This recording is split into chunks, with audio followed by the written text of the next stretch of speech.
Pero nga, just to give you a context, this is not the first time that he ambushed Xi Jinping. So, he was saying then, diba? ang sabi niya, I congratulated President Xi as China assumes the APEC chairmanship and reaffirmed the Philippines' commitment to partnership and meaningful cooperation in our region. Matapos niyang What does it i-bash. actually mean? What does it actually mean? What does it actually mean? Cooperation. Pagkatapos, dude, 23, 24, all your time as president, walang ginawa yung administration mo, kundi i-bash ang China, babuyin yung mga taong akala ninyo na pinagbibintangan ninyo na mouthpiece ng Beijing. Kulang na nga lang is pahilirahin nyo itong mga to at i-firing squad ninyo sa Luneta, katulad nung ginawa sa mga makapili. Tapos yung mga nag-aaral dito sa China ng mga Pilipino, pinagbibintangan ninyo ng kung ano-ano. Nakita natin, ang ating presidente, ang hilig niyang i-ambush si Xi Jinping. Pangalawang beses na to. Teko na to. Unang APEC. Ay, oo nga no, APEC din yun. Ano ka pa ba nun? Nandun ka pa ba? Kasama ka pa ba? Ay, hindi ka nakasama 2023 na ata yun. Details notwithstanding, the Philippines will continue to remain firm, calm, and resolute in its commitment to the full implementation of the Declaration of the Conduct of Parties in the South China Sea, and to pursue productive negotiations towards a code of conduct that is effective, substantive, and consistent with international law, particularly the UNCLOS. Sabi pa niya, this commitment is shared throughout all levels of the government which desires to conclude an effective and substantive code of conduct that can effectively govern the behavior of parties at sea. So, yan po yun. And ito yung sinasabi ng mga tao that President Marcos blasts China. Yun po yun. So, ano ba ang relative predisposition ng mga ASEAN neighbors natin? So, divided po ang ASEAN, ang position so far ng ASEAN, except for the Code of Conduct, on China's South China Sea expansion.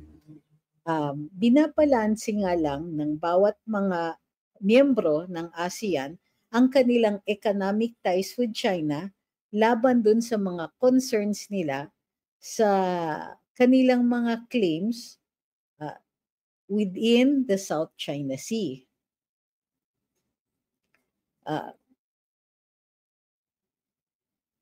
Yung iba, katulad ng Cambodia, ay nag-align with China in opposing unified ASEAN statements on the issue.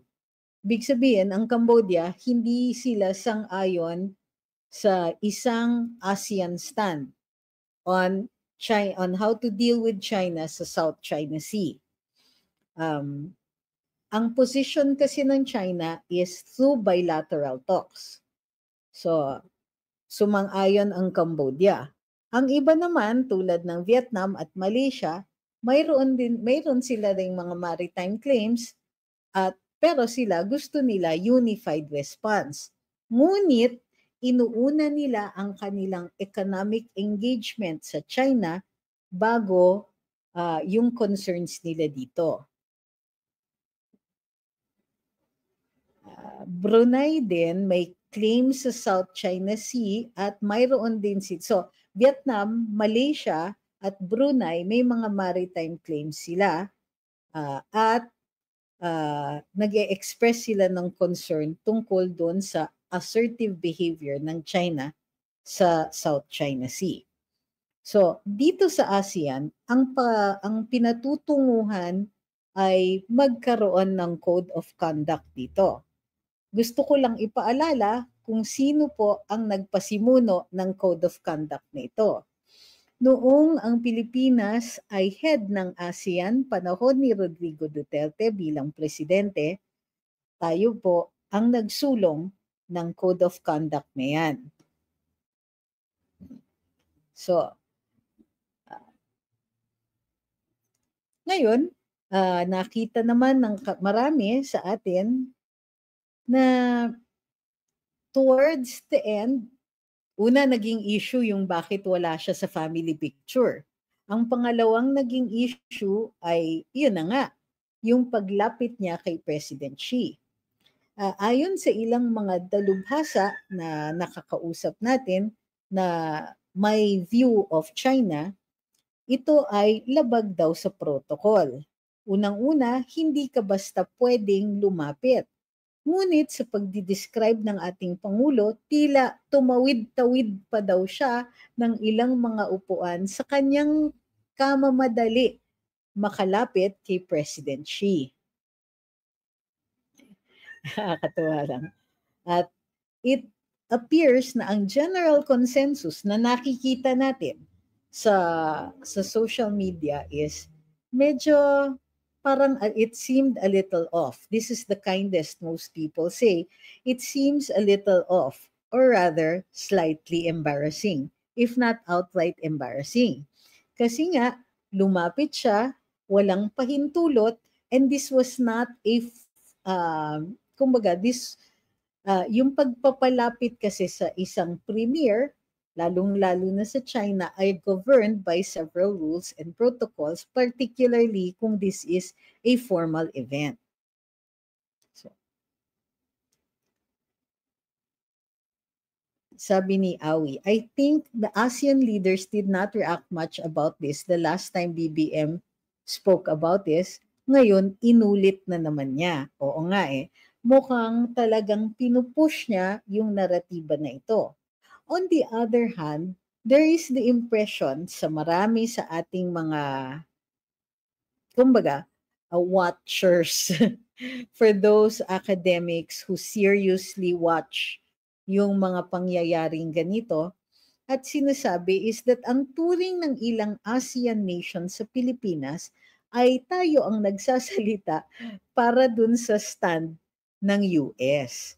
So it is difficult to shake this impression na marami sa mga kapitbahay natin at ilang mga dalubhasa ang nagsasabi na tila ganyan ang ginagampanang role ng ating Pangulo pagdating dito sa ASEAN. Lalong-lalo na tungkol dito sa dealings in the South China Sea. Ito ngayon ang complication. Tila nag-uusap na muli ang US at saka China. At papalapit na sila, bumabalik na yung kanilang, how do you call this, relasyon. Recently kasi, nagkakaroon sila ng complication sa relasyon nila because gusto ni President Donald Trump ay mas equitable or mas equal ang status nila, ang pagturing nila sa isa't isa pagdating sa kanilang mga importations and of course export between these two countries. So, recently, nag-announce ang China na maghihigpit na sila given na maraming talks that have been going on pero mukhang pinaninindigan ng US ang kanilang trade relations. Nag-announce naman ng China tungkol sa kanilang rare earth exports na sila daw ay maghihigpit na. Ang rare earth po ay mga minerals that are necessary for the manufacture of certain technological devices. Kung hindi ako nagkakamali, but please feel free to correct me. Guys, andyan si Sas. Ano ng chika? Hindi yung sa ASEAN na after after nung intervention speech niya, parang nagfa-fanboy siya dun kay President Xi and breaking protocol. So, ang dami nang sinulat ni Ana about it. Natatawa na ako. So, what's your take? I think it was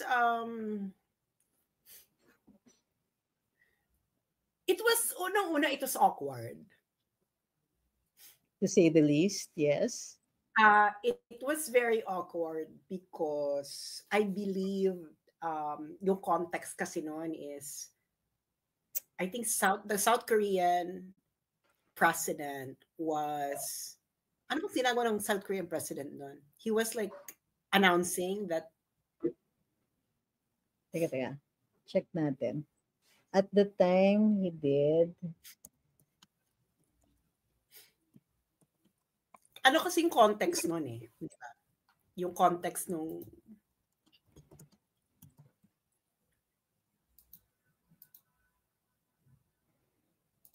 ang was, I don't know if it was at the same time, matagal na kasing hindi nagkikita or nag-meet yung South Korean president with Xi. So I think after na yan. Parang South Korea ata ang ng APEC, tapos parang pinapasa ata sa China yung corona. Sa APEC, oo. Sa APEC, yeah. Oo, correct. Korea, tapos, APEC. We're already in an awkward so position. Parang gano'n, na parang pinapasa sa... Yes. Diba? So parang ina-announce na ang susunod na host ay China. Yeah. Okay. And then, kaya nga diba yung context yung sinabi ni BBM na kaya daw niya nilapitan dahil kinongratulate daw niya yung China for being the next host. Ako naman, parang una-una, why do you need to congratulate?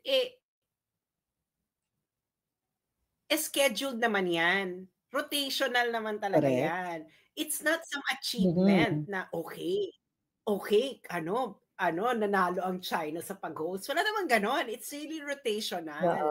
Okay? Rotational siya. So, kaya nga, ikalawa,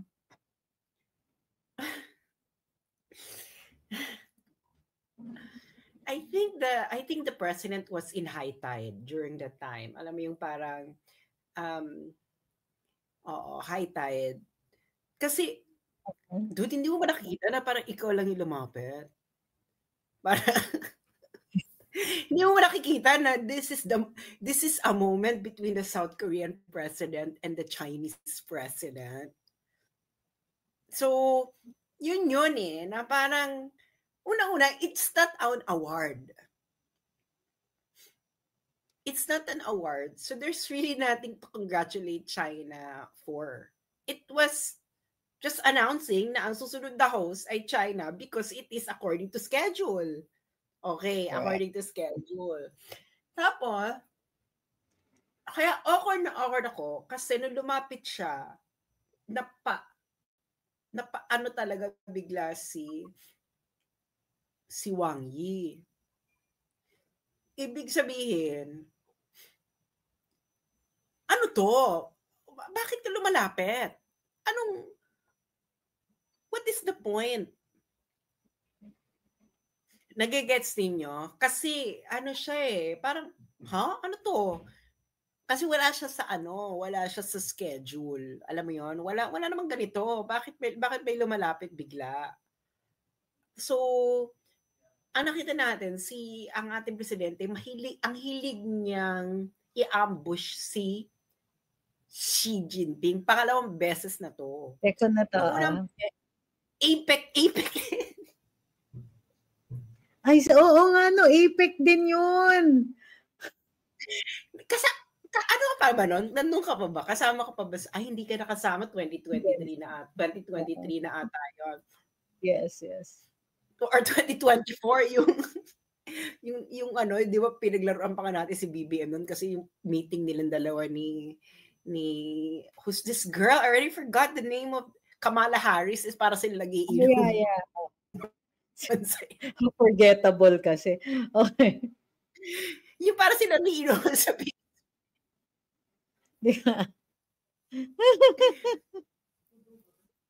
So, yun na yun eh. Una-una, ang off. Bakit? Why do you need to congratulate Xi Jinping? Scheduled naman yan. There's nothing to congratulate about. Hindi naman siya award. It's a responsibility na pag miyembro ka ng APEC, rotational na i-host mo. Unless, of course, there is a untoward incident or special reason why you can't. Tapos lumapit ka at nagmukha talagang it looks so embarrassing kasi nakita mo talagang nag-rush up talaga si Wang Yi in order to I don't know to know what's going on or whatever or what have you. Pero nga, just to give you a context, this is not the first time that he ambushed Xi Jinping. So, he was saying, diba? Ang sabi niya, I congratulated President Xi as China assumes the APEC chairmanship and reaffirmed the Philippines' commitment to partnership and meaningful cooperation in our region. Matapos niyang What does it i-bash. actually mean? What does it actually mean? What does it actually mean? Cooperation. Pagkatapos, dude, 23, 24, all your time as president, walang ginawa yung administration mo, kundi i-bash ang China, babuyin yung mga taong akala ninyo na pinagbibintangan ninyo na mouthpiece ng Beijing. Kulang na nga lang is pahilirahin nyo itong mga to at i-firing squad ninyo sa Luneta, katulad nung ginawa sa mga makapili. Tapos yung mga nag-aaral dito sa China ng mga Pilipino, pinagbibintangan ninyo ng kung ano-ano. Tapos sasabihin, yung pag-aaral, yung pag-aaral ko dito, no? This is actually a product of the Philippine-Chinese partnership because of the Digong foreign policy. No, ito scholarship na to, kaya meron yan sa Pilipinas. Kaya nasama ang Pilipinas. Tapos bigla mo sasabihin na we look, cooperation and yung mga produkto ng cooperation, parati yung sinisiraan. So, kaya nga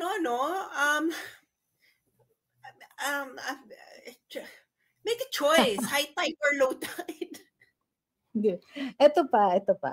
Have you heard of the Manila Dialogue on the South China Sea? But meron naman yan before. Why? There's one on November 6, this year, November 6. May bago. Okay. May bago. Tapos, mayroong round table na by invitation only, disinformation and influence, addressing the challenge of malign information operations, a Konrad Adenauer Stiftung Special Working Lunch Roundtable. Germany? Among the, Konrad Adenauer is not necessarily, can go to anyone. German NGO yan eh. So, among those invited are Marites Vitug and J. Tariela. So, edi tayo, ipagtuturo na naman tayo niya ni PMA. Kick out. Hindi naman siya kick out. Siya daw ay he left voluntarily. Out of respect for the institution, for violating the gentleman's code. Ang masasabi ko lang code of honor is, so it's German funded. Ano ba ngayon? Di ba meron ngayong issue ang Germany at China on trade? It's just the same. Right. It is just the same thing. Bakit ka biglang involved? Anong point mo? So, lang yan. Wala. wala naman sila ma-achieve dyan eh. But if you look at it, it's not only is it an echo chamber, but their intent is to establish this as the narrative. Diba? The narrative is, it says here, the discussion will explore how Chinese narratives are deployed to influence perceptions around the South China Sea and regional maritime claims, and how they interact with local political dynamics and media ecosystems in Southeast Asia and beyond. There is no, it's China. I mean, I don't mind. Of course, they can talk about China, but it would Walang have US. benefited a broader perspective. Correct. US. What about the US? What about others? We have. Wala nga. Wala nga yan. Kasi nga, ang goal, again, Germany has now an issue with China because of rare earth. So, syempre, ang gagawin mo, makikijoin ka, hahanap ka ng pamato laban sa China, no? And then nakakuha kang Pilipinas. So, sige, guluhin nyo pa ng guluhin yung China, ganyan. Pero the thing is, it will not, ang madadali lang talaga dyan, Philippines. Kasi ang gusto mong gawin kang pamato ng isa sa mga to. So, can you imagine ganito, no? This is just simple. Everyone can relate to this. Can you imagine, Attorney Trixie, halimbawa ako sa ikaw nag-aaway. Okay? Halimbawa lang ha. And then, hahanap ako ng pamato laban sa'yo. Malakas ka eh, Attorney Trixie, malakas ka. Hahanap ako ng pamato laban sa'yo. Ikaw naman, Attorney Trixie, anong gagawin mo? Siyempre, ikaw pamato ka, ha? Umiepal-epal ka dito. Sandali. So, alam mo yun, parang ano yan eh, lamok. Alam mo yung lamok, bakit kami naggugulo dito sa away na, sa issue namin ng German? Bakit ka nakikisama? O di, hampasin na lang kita dyan para manahimik ka na. And that is actually what's going on. Tayo naman yung sumasalo ng ang Pilipinas ang sumasalo ng tayong sumasalag ng paghihirap. Okay? Like for example, naki-join kayo dyan sa US-China. Nakipag-double down ka. Okay, China ganito. I don't know, Attorney Trixie, if you read my article on the 2024 tourism tragedy. A little bit. Hindi pa yata. But it is a tragedy. So 2024, all Southeast Asian countries were booming in terms of tourism, like double-digit positive growth. The Philippines, except Myanmar, is the only Southeast Asian country, together with Myanmar, that has a double-digit collapse in terms of tourism. And 2024 was the height of the anti-China narrative ng Pilipinas. Hindi ba? So, yeah. So can you imagine, one of the only industries that the Philippines can actually compete so well collapse in 2024. And nobody seems to care about it. Why? Because ang mga matatamaan dito yung mga small medium enterprise, yung mga alam mo yun, yung mga maliliit na tao, yung mga sa tourism industry, kasi ang tourism industry talaga small and medium enterprise led yan eh, di ba, Attorney Trixie? Yes. Wala ngang the only big players there are the hotels, the hotel industries, which will survive no matter what. Kasi calculated na nila yung capacity nila and yung low end ng tourism arrivals. So they'll survive no matter what. Pa-convention, there are other ways of filling up the spaces. Ang talo dyan yung mga tour guides, tricycle drivers sa mga areas ng yung mga sellers ng souvenirs, the food industry, yung mga yan, that will take a big hit. And they have been taking a big hit since the pandemic. Sa totoo lang, we have not recovered.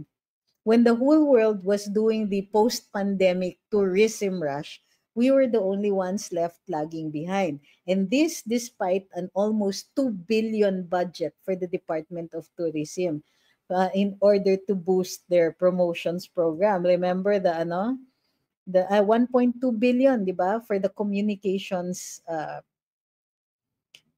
chuchu of the Department of Tourism na nag-release sila ng plagiarized. Actually, if you compare the budget of tourism department now and tourism departments before, ang laki-laki ng budget nila, pero they're not delivering. The level of tourist arrival now is back to 2015 level. Ouch! Wow. 2015. So, nag-trend analysis ako. The most ito yung trend analysis ko, no, kung kailan tayo makaka-recover. Like, kung kailan mababalik yung 2019. Okay? So, the most, ito na yung pinaka, ano ba sabihin natin? Pinaka-optimistic. Pinaka-optimistic scenario. Okay? 2030. Okay. Yan na? Yan ang pinaka-optimistic. In order to ano pa lang to at ano pa to, 7.45, 91% recovery ng 2019 levels. At okay na, no? So, pero siguro ang pinaka-realistic is conservative, 5% annual growth. Kasi yung optimistic kasi 15% annual growth. Yung moderate scenario, 10% annual growth. Ang full recovery niyan, 2033. Pag 10% annual growth ka. Pag 5% annual growth ka, 2038. So, ibig sabihin, kung mababa ka pa sa 5% annual growth, Attorney Trixie, my God, ano na siguro tayo, senior citizen. Uy, senior na ako. Pero ito yung weird pa, ha? Ka na ba? Oo. Nauna si Ethel. Talagang naglaglag pa. So, hindi ganito. Normally, pagka, like during the pandemic, at least nung time na yon, meron tayong inaasikaso natin. So, nung nag-taper off na yung issues, this was the time na, even if wala pa masyadong tourists, this was the time to beef up your infra. Halimbawa, kuryente, airports. These things are needed for a tourism industry. Or even for foreign direct investments, you need cheap electricity. So no matter what, kung sana inaasikaso itong mga ito during the hiatus, habang mababa pa yung growth, mababa ang tourism arrivals, tutukan yung infrastructure. But it seems because of the massive corruption scandals na nakikita natin, so much infrastructure ay singit. They don't have an infrastructure plan, or if there is one, hindi sila sumusunod. Yung graft ang inuuna nila, so it's the singit projects that get priority. And so, saan naiiwan ngayon yung mga kuryente natin? Yung mga campaign promises of mini nuclear power plants in every municipality, yung aasikasuhin pati yung tubig and all of that. So all of these things make it impossible for us to have a viable tourism industry anytime soon, because even during the hiatus, they are not making good use of the time. And besides, aasikasuhin naman talaga dapat natin yan for the people, not just for the tourists, but for ourselves. Sana mura yung pamasahe dito. Hindi tayo makapagpamura ng pamasahe because nalulugi yung airlines with just one runway in the NAIA. So we need to have more runways, minamadali. In the meantime, kahit minamadali natin ang Bulacan Airport, hindi naman binabaan ng presyo para dun sa sa Clark. So Clark is an underutilized arrival area because the landing rights, the hangar rights, all of these airline related services are off the charts, too expensive. Hindi sila, kumbaga, lugi pa rin even if they use Clark. So, that's the sad reality. I doubt if 2030 merong maliwanag yan. Without the infrastructure, hindi pa rin yan lalaki. Aray. Well, ayun na nga. So, I really actually, talaga siya, hindi malabo na the tourism industry would fully collapse. Unless na mag-U-turn siya katulad, 'di ba may banana, may isa sa malaking banana players natin nag-bankrupt. So it's actually rotting. It's rotting inside. It's rotting inside. And then they don't care about it. Tapos ang gusto pa rin nila, ito ang mga malign, malign information. Kaya na ang nagmalign sa economy ng Pilipinas. It's the vloggers' fault. Di ba? You already maligned the economy of the Philippines. At yung issue pa rin nila, mga vloggers, ganyan.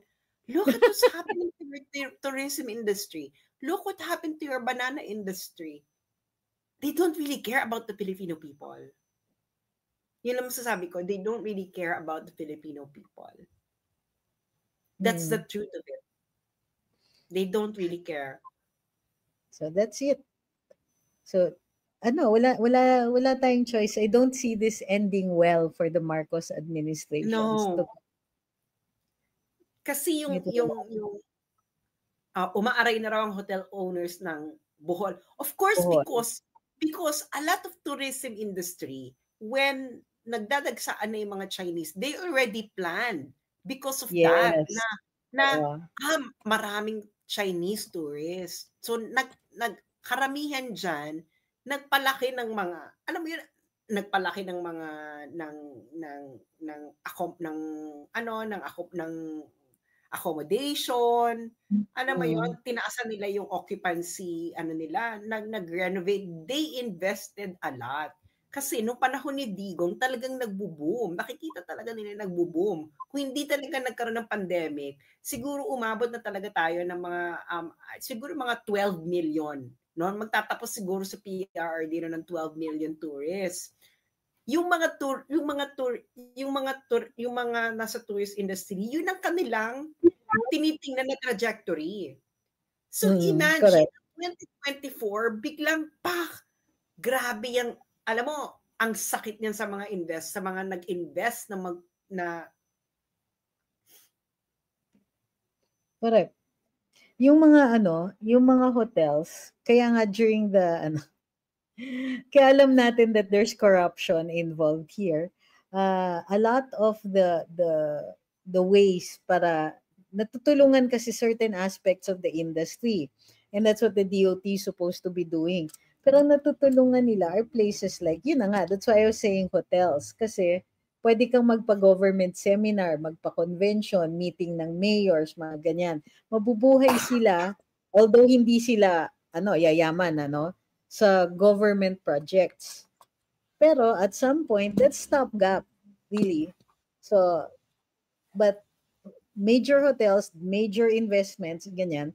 Ang worry ko sa tourism industry is that at least the big players, even if they planned well, they might be able to take the hit, but not the small players, not the yung mga simpleng tao nagbebenta ng kalamay, nagbebenta ng souvenirs, many artists that create these items. Wala na, mabago na masyado. Wala na yan. So it's it can no longer be salvage. Not at Under this point. No. Not under BBM. Kailangan talaga ng massive turnaround. Katulad din ba nung kay PRD, di ba? The banana industry was on the verge of collapse. Noong panahon ni Pinoy. Tapos nung nagkaroon ng PRD, nagbubumi yung banana. Nabuksan yung Chinese market. Even for the durian. Ang dami nating durian beyond the local consumption. And we do export to some countries. Pero ang laking tulong noon na nabuksan yung China market for durian, for the durian farmers. Kasi largely backyard industry yan. Wala na naman siya, of course. Wala na rin siya ngayon. Wala na nga siya. Dahil, so they're not counting, alam mo yun, they're not counting the cost of what they're doing. Kaya masasabi mo na this government do not really care. They don't care about the consequences of their action. High tide. Makasarili. High tide na high tide. Ay, super high tide. Inaanod ng high tide.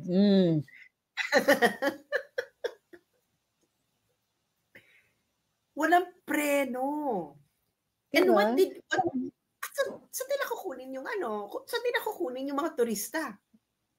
You can't, wala.